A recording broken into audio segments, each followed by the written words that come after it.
Hello everyone. Now I'm again with you and now we are going to discuss about our next topic Ghiyasuddin Balban.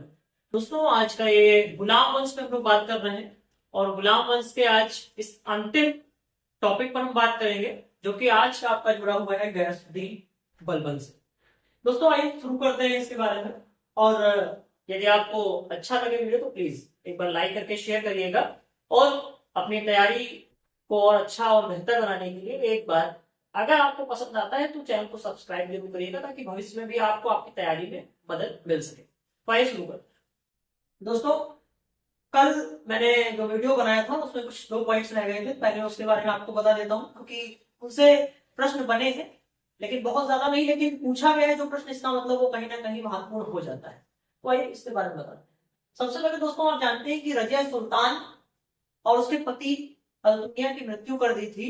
उसी के भाई मतलब इल्तुतमिश के बेटे जो कि बहराम शाह जिसका नाम था वो दोस्तों उनकी हत्या कर देता है और उसके बाद उस सिंहासन पर बैठ जाता है। और मैं आपको बताऊं उसका कार्यकाल बहुत ज्यादा नहीं रहता है, उसका कार्यकाल 1240 से 1242 सिर्फ 2 वर्षों तक उसने शासन किया।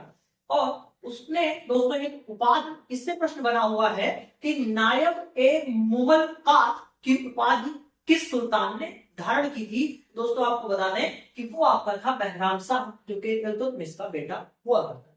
बस ये प्रश्न एक बना है।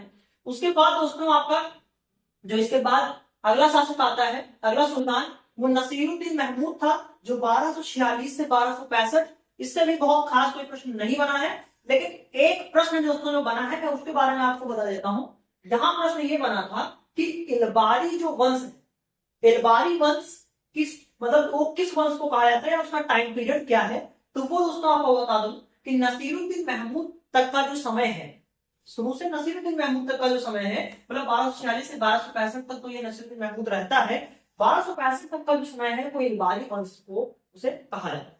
ये 2 प्रश्न आपके बने हुए थे। अब आते हैं अपने आज के महत्वपूर्ण विषय और महत्वपूर्ण विषय पर चर्चा करने वाले हैं। आइए शुरू करते हैं।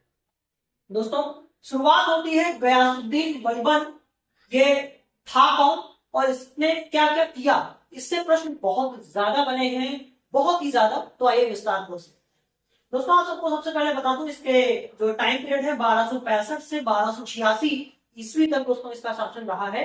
और ये आपको बताता हूं मैंने कल आपको एक नाम लिया था तुर्कान ए चहलगामी, जो दोस्तों 40 सरदारों का एक समूह हुआ करता था जिसका स्थापना दोस्तों मैंने आपको इस कल की वीडियो में बताया था।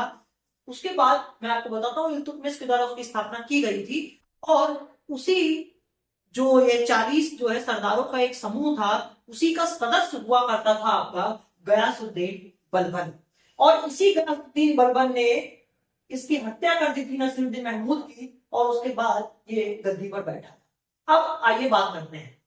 मैं आपको दोस्तों बता दूं कि सबसे पहले इसके जो प्रश्न बने हैं एक बिंदु को नोट करते चलिए क्योंकि ये आपके लिए बहुत ही इंपॉर्टेंस रखने वाला है। देखिए सबसे पहला आपका बिंदु यहां बनेगा, आपसे पूछा गया है गुलाम वंश का अंतिम शासक कौन था या अंतिम सुल्तान कह लीजिए।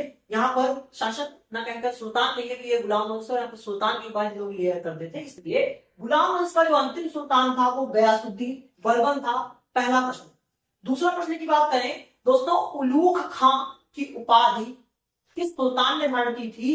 तो दोस्तों आपको बता दें कि उस उलूग खां की उपाधि को धारण करने वाला गयासुद्दीन बलबन था, जिसको दोस्तों ने और था मैं आपको ये भी बता दूं कि इस गयासुद्दीन बलबन को जो ये उपाधि दोस्तों दी थी वो किसने दी थी। तो आपको बता दूं कि गयासुद्दीन जो ये आपका बलबन है इसको इस उलूग खां की उपाधि दोस्तों यही नसीरुद्दीन महमूद के द्वारा दी गई थी। अब बात करते हैं एक और प्रश्न जो आपको 1 नंबर और दिलाएगा। दरवेश राजा के नाम से कौन सा सुल्तान फेमस था। तो वो था आपका गयासुद्दीन बलबन। अगला प्रश्न दोस्तों मैंने आपको जैसा पहले ही बता दिया कि 40 का सदस्य हुआ करता था वही तुर्कान है चहलगामी, लेकिन आप इस बात को समझिए बहुत ही कुशल और बड़ा ही चतुर शासक हुआ करता था, सुल्तान हुआ करता था।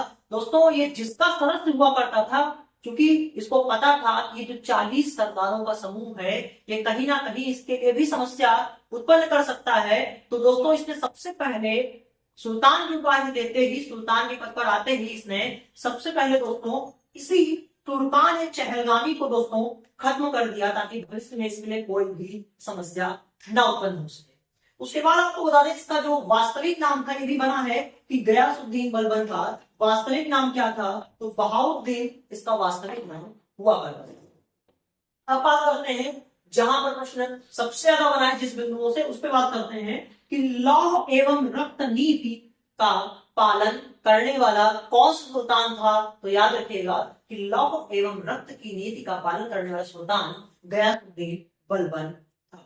अगला बिंदु दोस्तों, यहाँ पर इससे भी प्रश्न बहुत बार बना है कि पारसी जो नववर्ष था, तो पारसी जो आपका धर्म यहाँ पर माना जाता है उसका एक मतलब नववर्ष है जिसे नवरोज जो है कहा जाता है, उसकी शुरुआत करने वाला कौन सुल्तान है, तो वो भी दोस्तों आपका गयासुद्दीन बलबन ही है। बात करें सिजदा और पैगोस, ये अपने आप में जितने भी मैं आपको बता दूं, सबसे पहली चीज यहाँ पर सबसे जो 3 बिंदु अभी तक के किसी भी एग्जाम्स के फॉर्मेट को आप उठाकर देखिए और आप खुद इस चीज को जज करिए कि वास्तव में कंटेंट आपके लिए हेल्पफुल है या नहीं है। दोस्तों आपको बता दूं, पहला प्रश्न लौह एवं रक्त नीति, दूसरा पारसी नववर्ष नवरोज है इसकी शुरुआत, और तीसरा सिजदा का पैगोस की शुरुआत। ये 3 प्रश्न एक से अधिक परीक्षाओं में बहुत बार पूछे गए। देखिए सिजदा का पैगोस ये था क्या दोस्तों, तो इसने दोस्तों क्या किया था, इसने इस प्रथा के तहत जो व्यक्ति जो उससे मिलने के दरबार में आता था उसे पेट के बल दोस्तों लेट करके सुल्तान के पैरों को चूमना पड़ता था। यही प्रथा थी पैगोस, सिजदा का पैगोस। ठीक है, अब दोस्तों मैं आपको बता दूं कि यहाँ पर अगले सेगमेंट की तरफ चलते हैं कि अगला सेगमेंट जो पूछा गया है दीवान ए आरिज। दीवान ए आरिज दोस्तों एक विभाग की स्थापना इसने की थी। ये पूछा गया है जो दीवान ए आरिज विभाग था वो दोस्तों किससे संबंधित था, तो याद रखिएगा सैन्य विभाग, जिसके सैन्य विभाग था उसका नाम था दीवान ए आरिज। अगली बात करते हैं कि दैवीय राजत्व का सिद्धांत ये किसके द्वारा दिया गया, बलबन के द्वारा दिया गया। उसके बाद आपका अंतिम जो 2 प्रश्न है उस पर भी बात कर लेते हैं कि स्वयं को इसने दोस्तों ये प्रश्न बना है नियाबत ए खुदाई की उपाधि या फिर जिले ए इलाही की उपाधि जो है अपने आप को स्वयं को देने वाला कौन सुल्तान हुआ है, तो याद रखिएगा नियाबत ए खुदाई मतलब ईश्वर का प्रतिनिधि और जिले इलाही मतलब ईश्वर की छाया। ये 2 उपाधियां अपने आप को स्वयं को अलंकित करने वाला जो सुल्तान हुआ है वो भी उसको आपका हुआ करता था गयासुद्दीन बलबन। तो यहाँ पर गयासुद्दीन बलबन से इतने ही प्रश्न अभी तक किसी भी परीक्षा में पूछे गए हैं। आप किसी परीक्षा के फॉर्मेट को चेक कर सकते हैं जहां पर आपको बस इतने ही प्रश्न देखने को मिलेंगे। तो यदि आपको वास्तव में लगता है कि ये जो कंटेंट मैंने आपको दिया है वो हेल्पफुल है आपके लिए, तो प्लीज एक बार वीडियो को लाइक करके शेयर करें यदि आपको पसंद आई है तभी, और आप चाहें तो चैनल को सब्सक्राइब कर सकते हैं अगर आपको लगता है कि आप इससे आपके लिए हेल्पफुल ये वीडियोस आपके लिए हैं।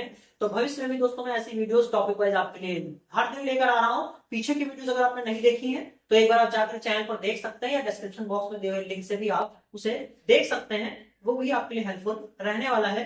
तो दोस्तों बहुत बहुत धन्यवाद मेरे साथ बने रहने के लिए। Bye bye everyone, see you tomorrow.